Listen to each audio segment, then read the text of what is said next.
The secret to becoming completely unbothered after 70. You close the door. After 70 years of life, you said the things you needed to say. You stopped answering the calls that left you hollow. You let the invitation pass without reaching for it. You chose your peace deliberately, and for the first time in longer than you can remember, the house went quiet. And it should have felt like relief, but instead, something followed you inside. Not a sound, not a person. Something worse, a feeling. That low, familiar hum in your chest that whispers you have done something wrong, that you were too harsh, that they are sitting somewhere right now, hurt, confused, telling someone else that you have changed, and not for the better. You did the hardest part. You walked away. But the guilt walked in right behind you, sat down in your favorite chair and made itself at home. And now you are wondering whether the peace you fought for will ever actually feel like peace. Whether the quiet you chose will always carry this weight underneath it. Whether you traded one kind of exhaustion for another. You have already learned how to walk away from the things that threaten your quiet. But now, you must learn how to stop letting the guilt of disappointing them follow you into your sanctuary. Because freedom is not just closing the door. Freedom is no longer listening for footsteps on the other side of it. That is what we need to talk about today. The final distance between setting a boundary and actually living inside the peace it was supposed to create. Let us start with what is really happening when that guilt arrives. Because it feels like conscience. It feels like proof that you are a good person who cares. And in a way, that is exactly what it is. You would not feel guilty if you were heartless. The fact that it bothers you at all is evidence of how deeply you have spent your life considering other people's feelings. But here is what no one tells you. That guilt is not wisdom. It is a reflex. It was installed before you had any say in the matter. When you were 5 and told to share even when you did not want to. When you were 12 and scolded for being difficult because you expressed a preference. When you were 20 and learned that love meant bending yourself into whatever shape the room required. Decade after decade, the lesson was reinforced. Your needs come second. Your comfort comes last. A good person does not make others uncomfortable, even at the cost of their own discomfort. That message was planted so early and repeated so often that by now it does not even feel like a belief. It feels like a fact, like gravity, like something that simply is. But it is not a fact. It is a habit. And habits, no matter how deeply rooted, are not the same as truth. As older adults enter their later decades, you realize you did not arrive at 70 with some moral deficiency that makes you selfish for wanting peace. You arrived at 70 with an outdated operating system that still punishes you for putting yourself first. The guilt you feel is not a signal that you have done something wrong. It is the sound of an old program running in the background, one that no longer serves you, but has not yet been told it can stop. And recognizing that, truly sitting with that distinction, is where the real freedom begins. There is a principle that has survived for over 2,000 years because it speaks to something permanent in the human condition.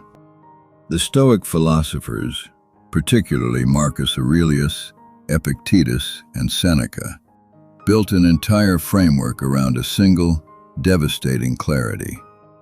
You do not control what other people think of you. You never did. Not when you were giving everything. Not when you were showing up exhausted. Not when you were bending and accommodating and pouring from an empty cup. Even then, people formed their own opinions, made their own judgments, told their own version of your story. Your sacrifice did not prevent that. It only ensured that you were too tired to notice. Now that you have stopped sacrificing, the opinions have not changed in nature. They have only changed in direction. And suddenly, because you are no longer numbing yourself with busyness and obligation, you can hear them. Or worse, you can imagine them. But their reactions, their disappointment, their whispered conversations about how you have changed, none of that belongs to you. Epictetus said it plainly. Some things are within our power, and some things are not. Your choices, your boundaries, your commitment to your own peace, those are yours.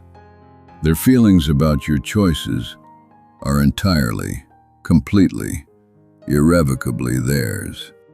You are not responsible for managing someone else's discomfort when that discomfort was caused by you finally refusing to abandon yourself. That is not coldness. That is the clearest thinking you have done in years. And when you stop reaching across that line, when you stop trying to control how they feel about what you had every right to do, something extraordinary happens. The guilt loses its power. Not all at once, not like a switch, more like a tide that pulls back a little farther each morning, until one day you realize the water is gone, and the ground beneath you is dry and solid and yours. Now, here is the part that changes everything, because this is not just philosophy. Your brain is already doing this work for you, whether you realize it or not. Stanford psychologist Laura Carstensen from the Stanford Center on Longevity discovered what she calls the positivity effect, a measurable shift in how the brain processes information as people move into their later decades. Through the framework of socio-emotional selectivity theory, older adults recognize their time horizon is limited. Because of this awareness, the mind engages the medial prefrontal cortex to master emotion regulation, deliberately filtering out threats, criticisms, and social disapproval. This is not deterioration. This is optimization for healthy aging. Your mind is reorganizing itself around what actually matters. It is loosening its grip on the opinions of people who do not feed your peace, and tightening its hold on the moments and relationships that do. It is prioritizing depth over noise, presence over performance, inner stillness over external approval. And that state, that calm, unbothered clarity that you may have already begun to feel in small moments, that is not emotional numbness. That is the peak of what your brain was always moving toward. The need to be understood by everyone is one of the last attachments to dissolve. It outlasts the need for career success. It outlasts the need for social status. It even outlasts the need to be right.